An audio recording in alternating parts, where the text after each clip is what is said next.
MAiD in Canada, medical assistance in dying. We know about slippery slopes. In their law, I believe, is what they term patient autonomy. It's such a short jump from I don't want to be a burden to he is a burden on me.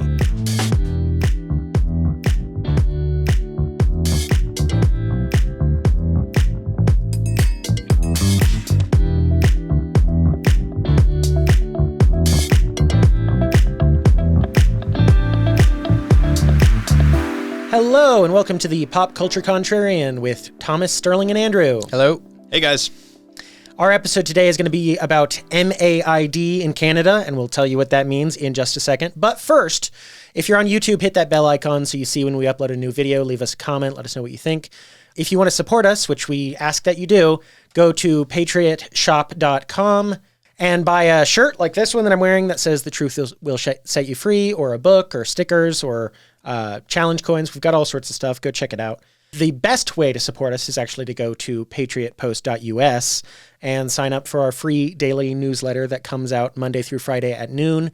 It's right. It's free. Go do that. And now we're getting to it. MAiD. So, guys, what is that? It doesn't spell MAiD. No, it does not spell MAiD, unfortunately. The acronym does. Yes. Yes. But that's not what it means. But it stands for medical assistance in dying. So basically what happens is you go to your doctor and you say, "Doctor, I want to myself." And the doctor says, "Don't worry, we'll do it for you." Yes. It's pretty gruesome. Yes. Now, there are current limitations, although not too long ago, there was proposals put in place to make this available for mentally ill or even children as young as 12, which is just unthinkable to me. I can't even imagine the horror of such an idea. That is on pause for the moment until 27, I believe. Well, let's take it back to the beginning. When was this law passed in Canada? Because Canada did not become the first country to implement. 2015, I believe, or 2014. It was actually 2015. Okay. Signed into law in, I think, 2016 by the government there. The idea when this law was passed was dying adults who had grievous and irremediable medical conditions. So basically people who are on hospice, they're on their way out, they're dying, nothing can change that. We'll let them go at the time of their choosing instead of waiting for months or even years in a state of near death. People are very good at making this argument in a way that sounds almost humane. Well, that's the idea. It's akin to the reason why you would put an ailing pet out of its misery. Yeah. But here's the thing. These are not pets. Right. These are human beings. And this leap, and that's what it is, removes that special set apart status that humanity has assigned by God. We are ordained as, the paramount species on this earth, connected directly with God. We are not pets. Right. We are not animals. We are above them. And so humans cannot be logically dismissed in such a same way. Well, the core of this one, and it's in their law, I believe, is what they term patient autonomy. Mm-hmm. And I think this is really the core of the whole issue. From a Christian worldview, God created mankind in his image. Yeah. And therefore, God, not the individual person, is the ultimate authority in their life. Mm-hmm. And when we see in the Ten Commandments, we have, thou shalt not kill. I mean, obviously, we associate that with murder and killing of other people, but it also includes ourselves. This has long been the view because we don't own ourselves. Mm-hmm. We are actually a creature created by the Creator God, who then has given us the life that we have, and he's given it to each of us for a limited amount of time. When we take upon ourselves this attitude of, well, I'm going to end my life on my own schedule, on my own terms, it's actually a rebellion against God. Mm-hmm. Yeah.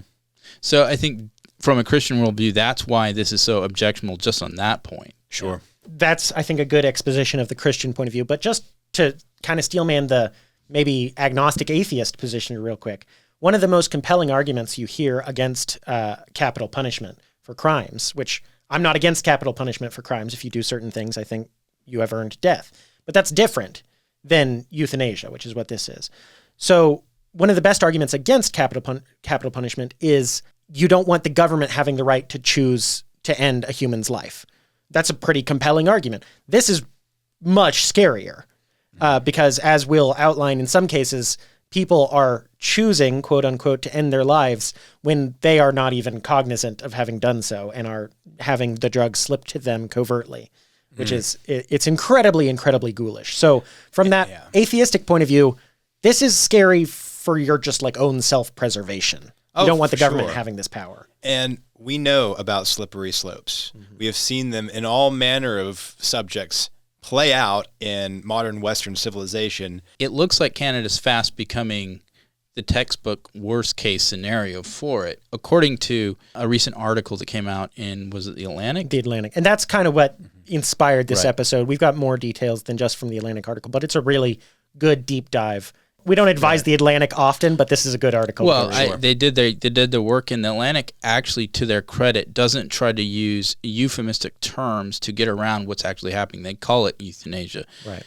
They call it physician-assisted dying, but they recognize what this is helping people commit. Right. And they do There's a good no way job we're of getting past YouTube on this one. Really, really digging into No. it. I think it's kind of YouTube itself, just to that point, that they would have to try to say you're not allowed to say this word. Yeah. What is that? What are they saying by actually implementing that rule? Yeah. Yeah, well, that is actually almost a dichotomy of leftist ideals, because the reason that word is a no-no on social media platforms or YouTube specifically is because it might encourage a person to take said action. Right. Whereby just across the border, it's being, not only is it being advised, it's being prescribed. Yeah. As a good thing. As a good thing. In certain situations. And it's like, here, we'll help you do it. I would be really interested to know whether or not YouTube has the same restrictions on that word in Canada. That is an interesting thought. So on the note you were raising about this is being advised and prescribed in Canada, this article is full of just the creepiest quotes. You read these quotes and you're like, oh my gosh, this is a horror movie villain who is posing as a medical doctor. Just to give the setup for the article, the person who wrote this went to a medical conference where practitioners who do this is their job. Yeah. It's like 300 of them, practitioners. and they was interviewing them. So that's kind of where we get these quotes. Yeah, so this is one of the stories reported in this article, and I'm just going to read it. It's a paragraph. It's a little bit long, but bear with me. It gives you what you need to know.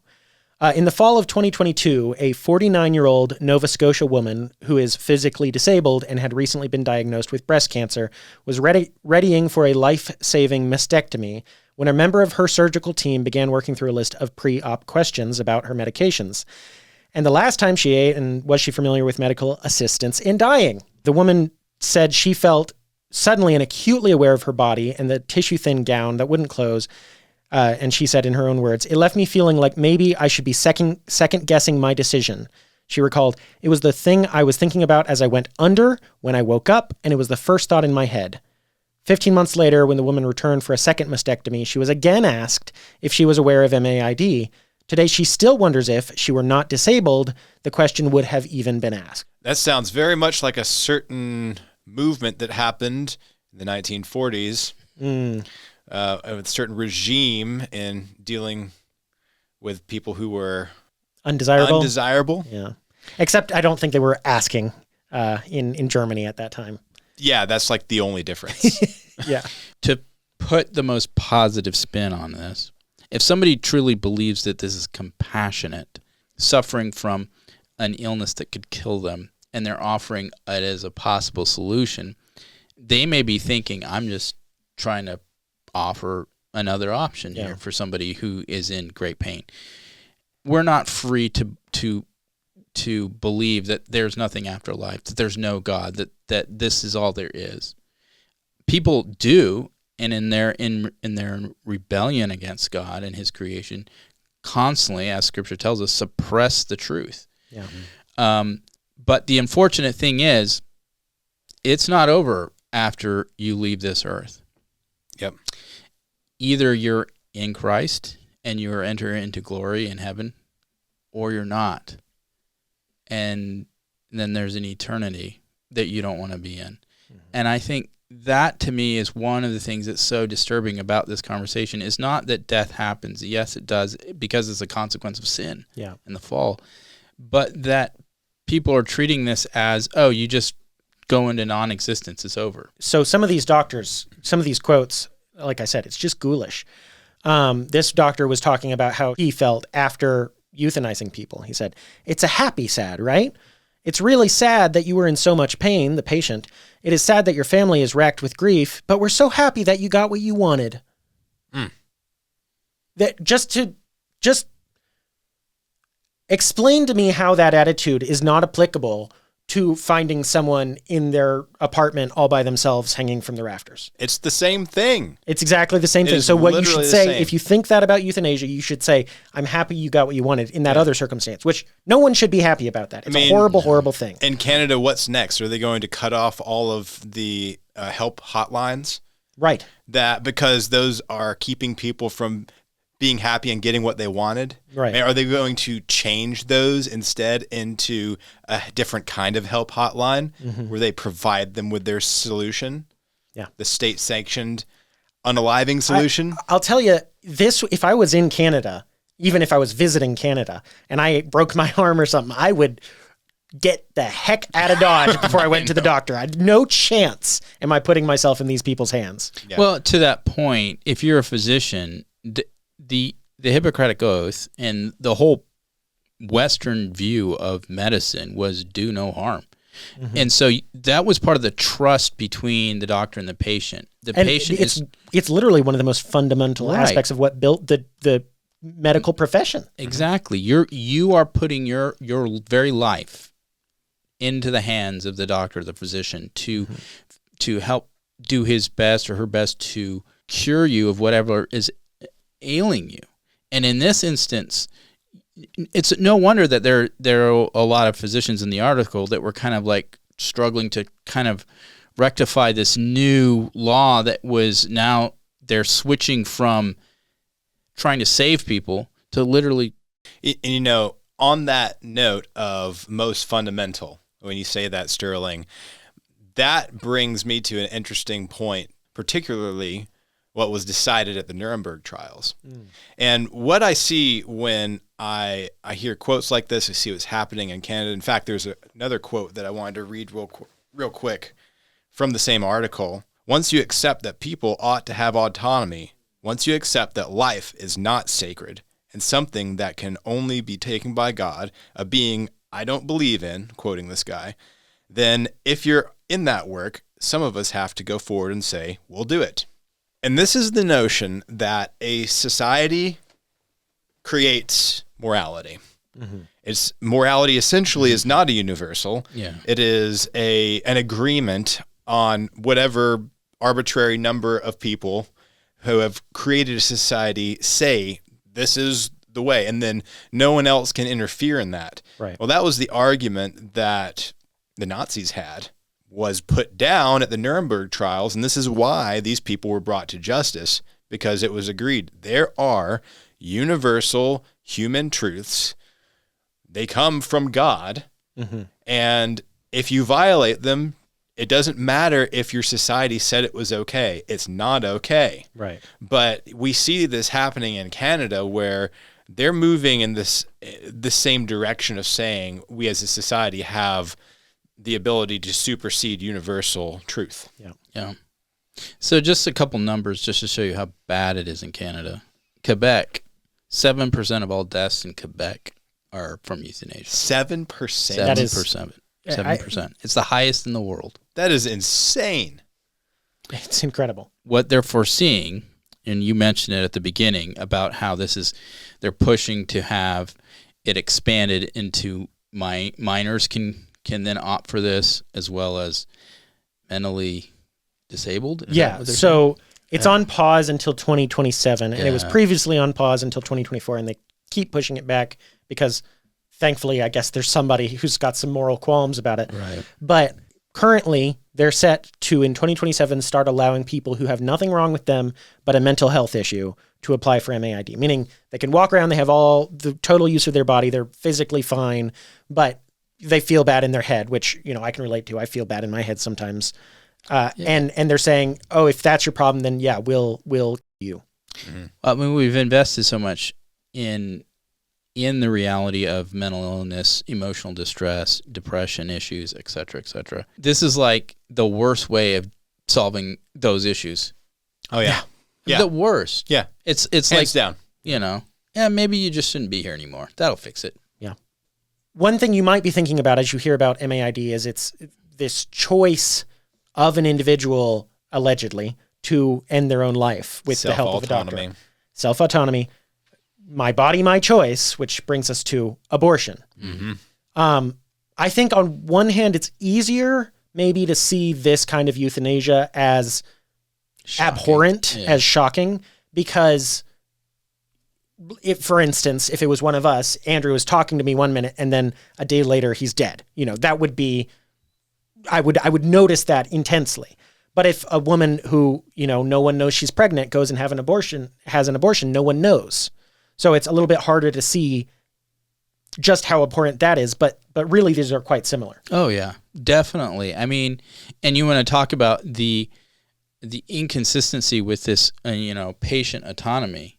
You know, part of the whole argument that has constantly been surrounding the abortion issue is that there's a denial of the personhood and the autonomy of the child that is growing inside the mother. Right. That is an individual person, but we deny their autonomy there. We deny their right to choice there because you have an adult who has made it to adulthood in life, and so their choice, when you're talking from the pro-abortion perspective, supersedes that of the not fully developed human. Right. Well, from the same logic of abortion was to say that the state can't just say, you are inconvenient to us and we don't think that you should be around anymore, so we're going to decide for you that it's time for you to go. Well, and that's the other thing is because they have universal health care up there. And so you do get long wait times for treatment. And that's what some of these people are saying. The quotes they had for why they applied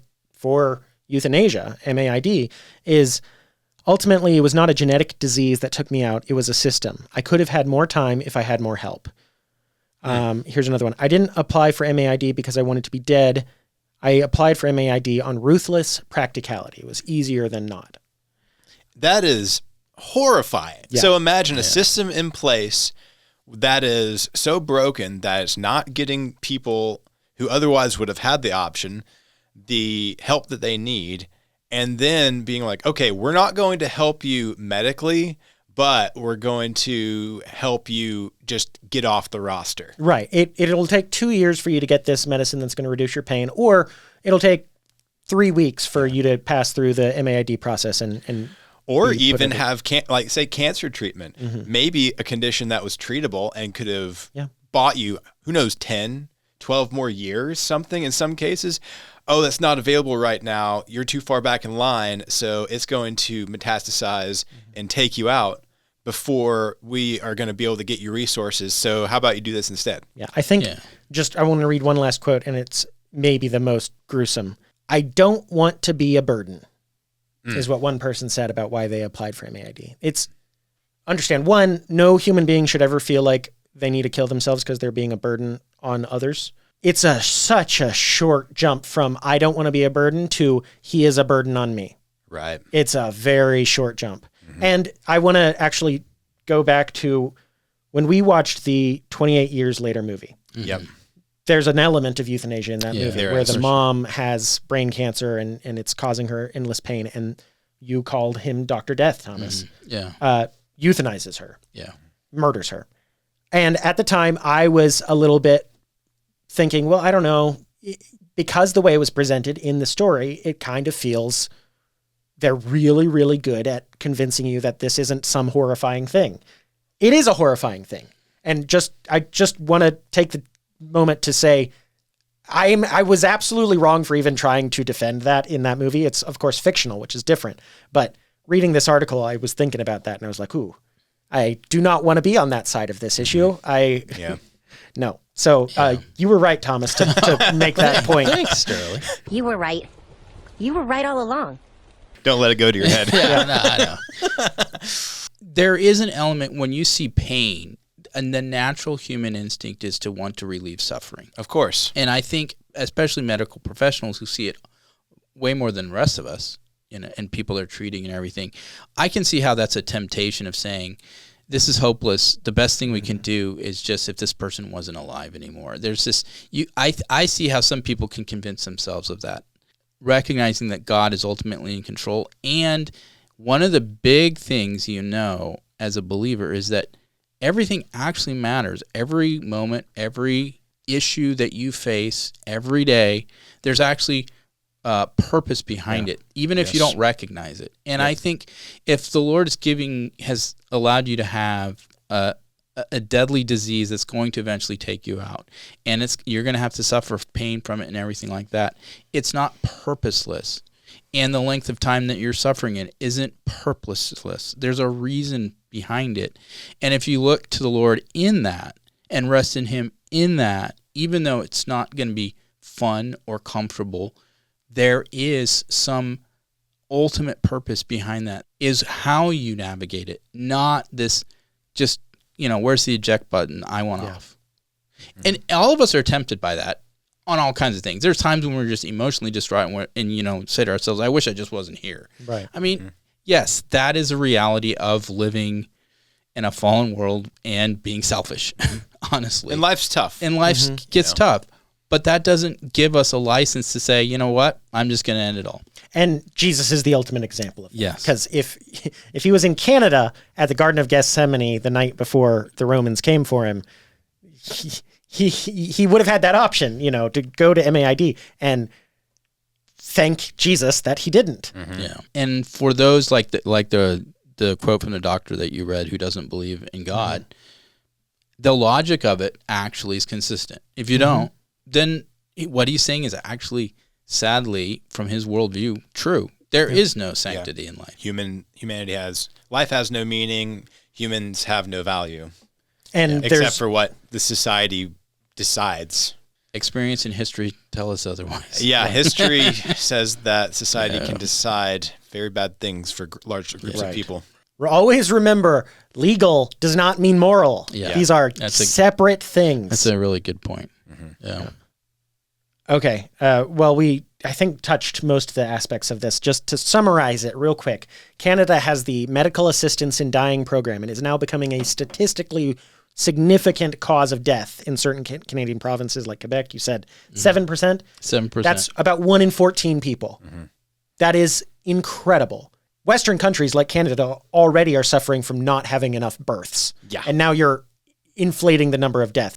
We'll link to the Atlantic article that you can go read, and it's a tough read, but it's powerful, and it's something everyone needs to know about because we do not want this coming to wherever we live. In America, if you're listening from overseas, you don't want it coming to your countries either. I know that New York State's flirted with the idea. Yeah, and I think there's limited versions of it in California and some other states, I think.